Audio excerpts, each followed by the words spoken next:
शुभ अशुभ तो कर्म पुरबला, रति नहीं गटे बदे। अब सजनों, दो चीजें अपने समझनी है। आदमी ने मिले की तो है कि जितो आदमी रे भाग्य में लिखड़ो है। महात्मा के तू कछु और विचार करे न तेरो विचार धरियो ही रहेगो। कोटिक उपाय करे धन के हित, भाग लिखियो उतनो ही मिलेगो। भाग्य में लिखड़ो उतो ही मिले, बिनु रत्ती पर भी ज्यादा नहीं मिले तो क्यों नहीं अच्छे कार्य रे द्वारा धन पैसों कमा और भी कार्य में मेहनत कर। जब कर्मा में लिखड़ो मिलने ही वालो है तो खोटो कर्म क्यों करे, फिर ये पाप री कमाई क्यों करे। अच्छो कर्म कर, मिल जाए थारे जो भाग्य में लिखड़ो है। और में कोई रत्ती भर भी गटत बटत नहीं कर सके। लिखी जो लक्ष्मी पाइए, अर्पी आयु होई, रजब ग्रह वैराग में और गटत बटत नहीं होई। लिखड़ो थारे है कर्मा में तो तन घर बैठा मिल जाए, पर भाग में लिखड़ो ही नहीं है। और अधिक तू चेष्टा करी, 2 दिन मिल भी जाए तो भी वो विनाशी करी थारो। तो कहे हे परमात्मा, तू हे जीव भी परमात्मा रो विश्वास धारण कर। जो परमात्मा मारे गर्भ में अपनी रक्षा करेगी। मारे गर्भ में कैसे ऊंधे मुंह लटक्या, हाथ पैर खुला नहीं आए से, अब कुछ अपने करने री सामर्थ्य शक्ति नहीं ही। वी जगह भी परमात्मा अपनो पोषण करियो। पानी की जल बूंद से साज बनाया सांच, वो राखनहारा राख यार जठरा अग्नि की आंच। वो राखनहारो भी कोमल शरीर ने मारी जठरा अग्नि से भी सुरक्षित रखियो। मात पिता को गम नहीं वहां पिलायो खीर, ए गुण थारा राम जी बकना रचियो शरीर। अरे वो परमात्मा इतना दयालु है, इतना कृपालु है, अपने कोई कमी नहीं रखे।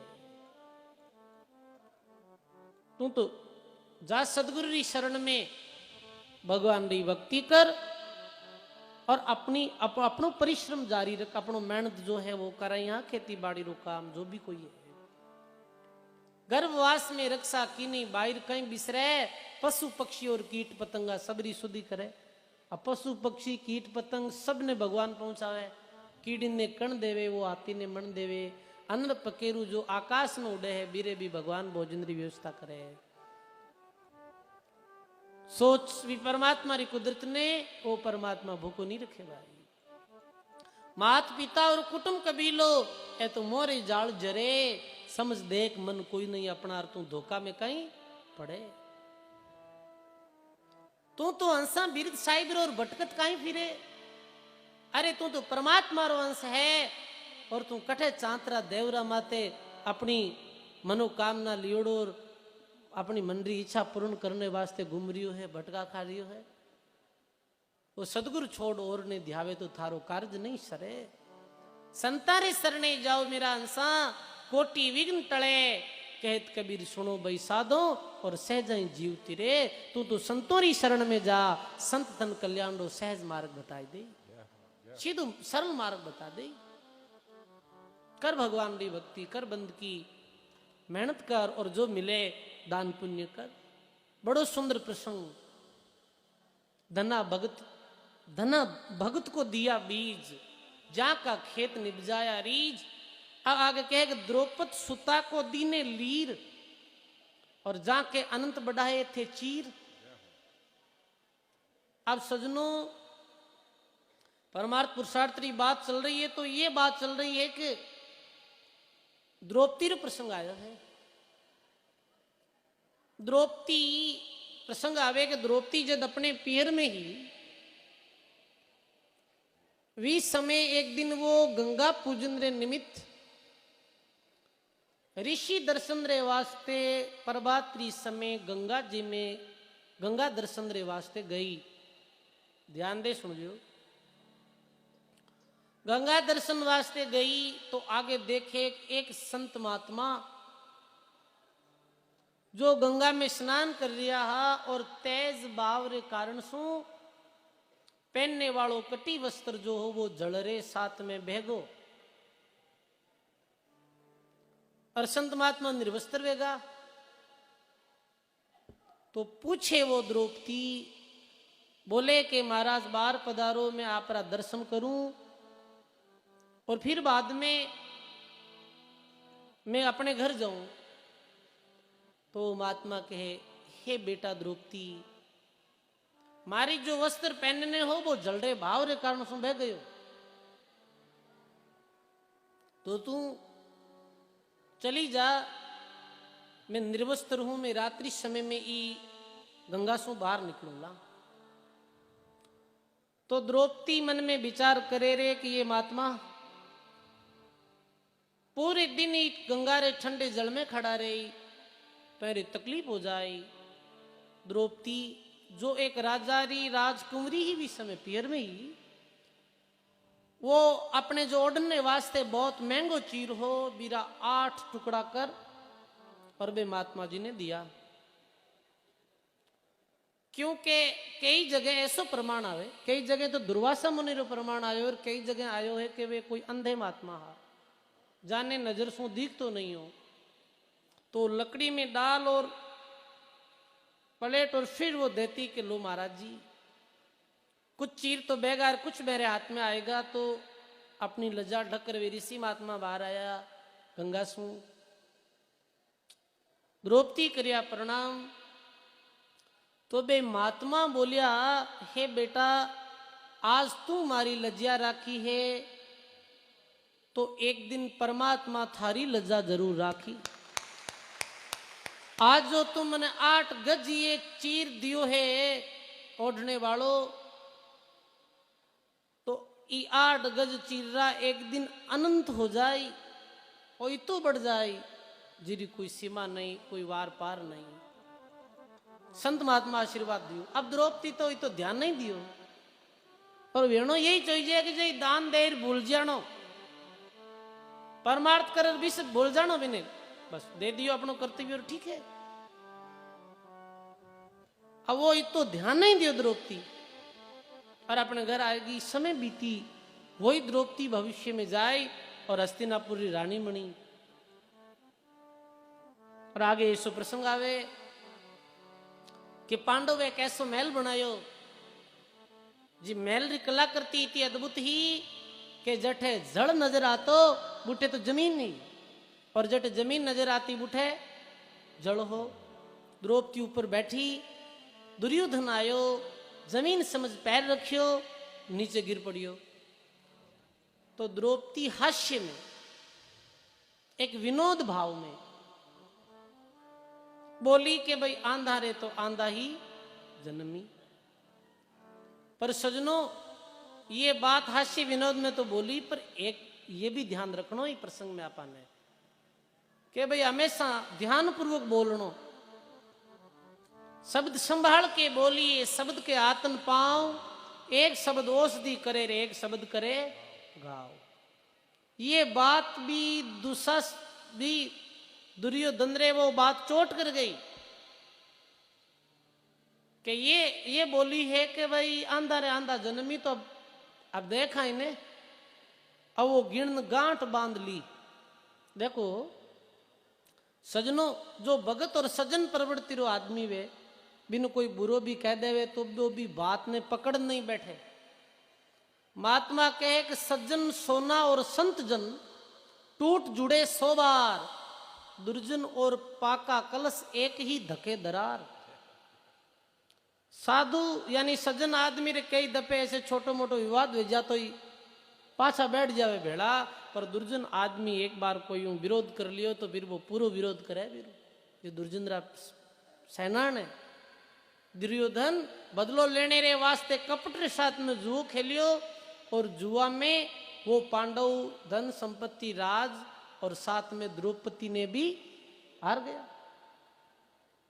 अब बदलो लेने री भावना भी द्रौपदी ने भरी सभा में लेना आया जी। सभा में भीष्म पिता, द्रोणाचार्य, कर्ण इत्यादि सब बैठा, और क्यों अब इन्हें निर्वस्त्र करो, ये कहती गांधा रे तो आंधा जन्मी, अब इन्हें नंगी करो।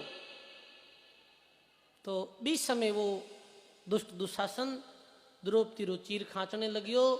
अब द्रौपदी कह रहे, देखो ये जो बड़े बड़े लोग बैठा है, भीष्म पितामह, द्रोणाचार्य, कर्ण, ये कोई भी नहीं बोल दिया है। ये सब रो ये दुर्योधन रो टुकड़ो खार, ये सब मति भ्रष्ट हो गई है। इस समय और कोई नहीं बोलिया, पर विदुर जी बोलिया कि ये काम मत करो, ये काम बहुत गलत है। एक नारी री ऐसे लज्जा भंग मत करो आप। तो कहे कि विदुर जब मुख से ये ऐसे वाणी बोले तो बीच में विदुर जी ने धक्को देर बाहर निकाल देवे दुर्योधन। अब कोई सारो नहीं, वो पांचों जो पांडव जा रहे माते वो गर्व करती ही, वो देखे रे द्रौपदी कहे कि ये मिट्टी का पुतला माते आप विश्वास करियो। कोई भी साई नहीं कर रहा हा। बीच समय वह परमात्मा ने पुकारिया, हे परमात्मा आज मारी लाज राखो। सजनों कहे वो दुष्ट दुशासन भी चीर ने खेच खेच हार गयो, पर द्रौपदी वो लजा भंग नहीं कर पायो, हार गयो खांसते खांसते। अब कहे दिन कृपालु दया तुम्हारी, अमर बदायो अनंत मुरारी। द्रौपदी जब भगवान मिली तो वो बोले, है भगवान आपकी कृपा, आप मारे चीर ने अनंत बढ़ा दियो। तो भगवान बोले, नहीं द्रौपदी मैं नहीं बढ़ायो, ये तो थारो दियोड़ो इतन मिलियो है। तो मैं कद दियो हो कि जब तू अपने पीहर में ही और एक अंधे महात्मारी जो कोपिन जल रहे साथ में बैगी ही मेरी लज्जा ढकने वास्ते तू 8 गज चीर दियो हो। बीरो ये परिणाम भी हो है कि वो ही चीर आज अनंत बढ़ियो है, देने रो ये लाभ है। द्रौपदी की आंखों में आंसू आएगा। 8 गज कोपिन की और अनंत बढ़ायो लीर और अनंत बढ़ायो अपार, और जो मैं ऐसो जानती तो सर्वस्व देती वार। मैं ऐसो जानती कि बे महात्मा रा आशीर्वाद में ये प्रभाव है तो मैं अपनो सर्वस्व जीवन बे महापुरुषारे चरणों में अर्पित कर देती।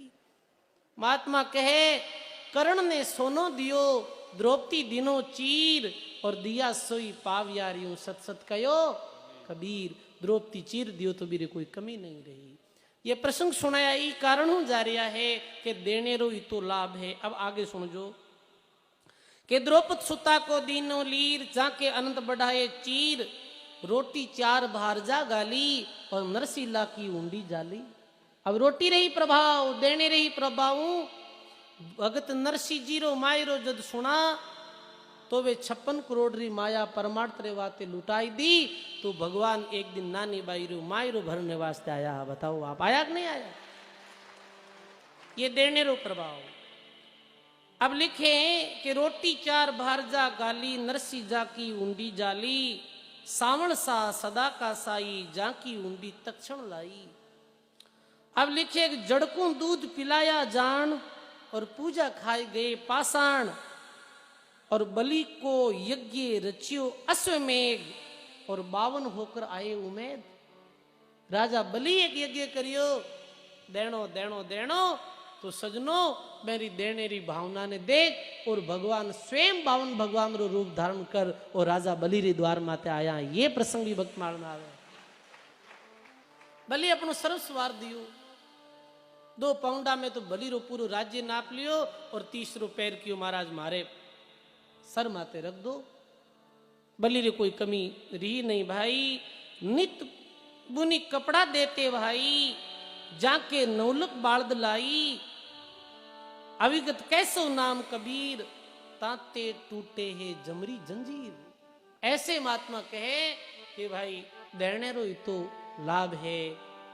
राम भक्ति करो और साथ में देता रहो, परमार्थ करता रहो। महात्मा कहो कि दियो आडो आवसी, लख 84 माई, राम सुमरिया ते रामदास, और जीव परम पद को जाए। भक्तियों तो कल्याण वे और निष्काम भावों पुरुषार्थ करे, वो भी कल्याण में ही जीव रे साइक विया करे है। ये है मारो यही निदिन रे लो कि जीतो हो सके आप पुरुषार्थ करो, परमार्थ करो। यही मानव जीवन रो सार है सजनो, यही मानव जीवन रो असली लाभ है। अरे संतो इतने उपकारी व्याह, इतने पर उपकारी बात कही ही कि जीते जीतो इस शरीर द्वारा परमार्थ पुरुषार्थ वह पर शरीर छूटिया रे बाद में ये शरीर भी परमार्थ रे लेखे लागे तो संत कहो के हरिभज साफिल जीवना पर उपकार समाई दादू मरना ताम बलार पशुआ पंछी खाए। दादू जी महाराज के भाई अंत में ये माटी रो कहीं भी ये तो वैसे ही राख होने वाली है एक मुट्ठी, तो जीव जंतु ये मिट्टी ने खावे और मेरो पेट भरी जे तो सार्थक मान्यो जावे। कबीर वहां दिस जाविए जहां अपना नहीं है कोई, माटी भके जिनावरान मुआ रोवे नहीं कोई। बाजिंदा जे कोई मरे मत कोई जाल जे, पगरे बांध जंजीर जंगल में राल जे, आवे जंगल रा जीव चंचेड़े चामने, और हाँ बाजिन तू पलक मत बोली राम ने। सजनों कहने रो भाव यही है, आज अपने पास में मानव जीवन है तो विलंब नहीं करते हुए भगवान की भक्ति करो, परमार्थ पुरुषार्थ करो, यही जीवन रो सार है। और एक और बात रो ध्यान रखना है, शुभ कर्म में कभी देरी नहीं करनी है। काल करे सो आज कर, आज करे सो अब, और पल में परले उसी रे भाई फेर करेगो कब।